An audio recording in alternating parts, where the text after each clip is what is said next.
arrested. Yeah.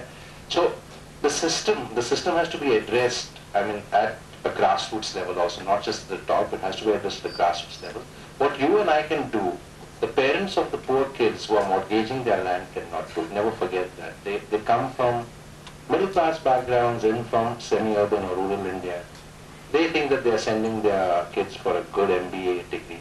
But I think this is just one of the issues. I think the topic over here is much bigger. It's about the public delivery system failing. So, can I get one last thing? But the healthcare and the education are the important facets of the public delivery system today. And trust me, in under 5 years, you're going to have made a social problem. Unemployable graduates. It's the same thing, so I don't think I'm a qualified engineer.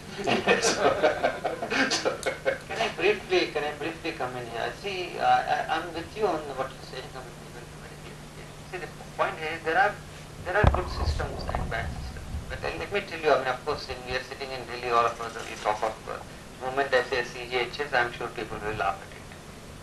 The central government health scheme. I mean, of course, I don't want to use the word corruption against it, that apart.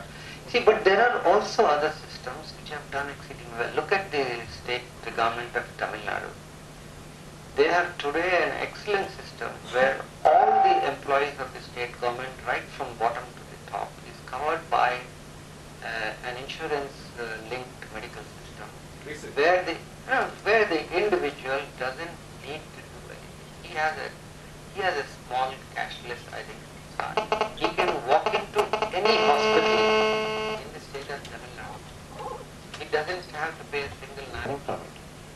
So I think it's all about shared learning. Probably the only country in the world where we pay tax, cess on tax, and then cess on the cess. I don't know where those monies go.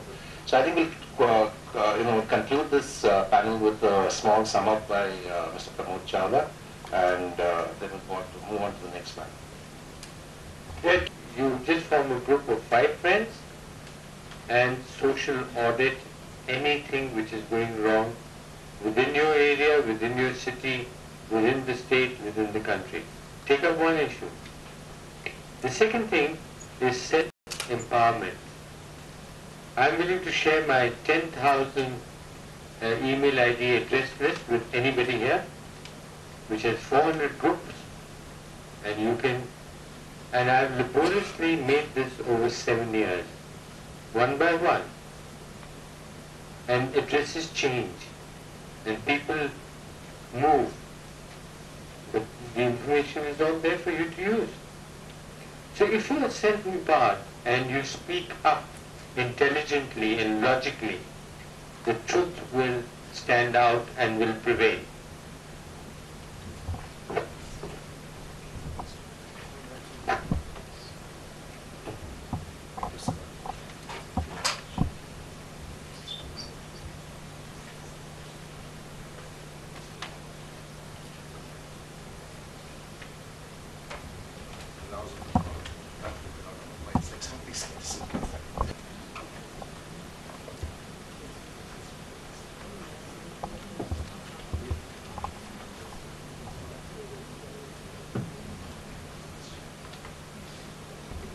We can move on to the next panel. Corruption and inconvenient truth. I invite Major Sangeeta Tomar on stage to kindly moderate the panel. The panelists, the second panel are Jerry Almeida, Gregory Roberts, Virender Mohan Trehan, Joe Winston, and Megha Upadhyay.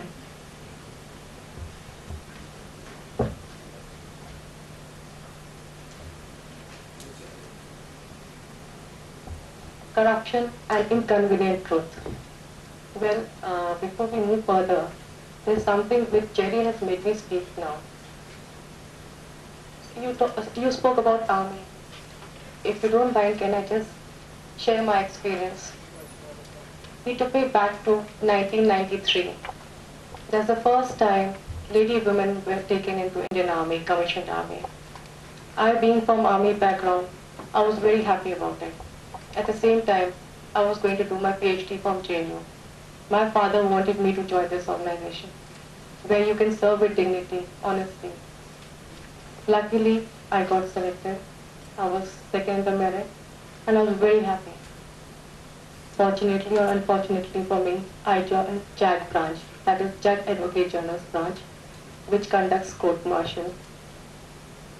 I think I saw the worst anybody can see in Indian Army. I was in uniform, but somewhere in my heart of hearts, I was very ashamed because the hypocrisy I saw there. I used to tell, whatever you want to do. As a civilian, when a panwala is there, he mints money. He says this openly, yes, I'm minting money, I'm doing corruption.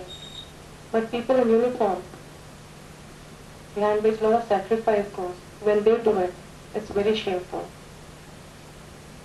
I served for 7.5 years, and I couldn't tolerate it further. I said, enough. That's one reason I say I left the army. That's one of the reasons, apart from my person. So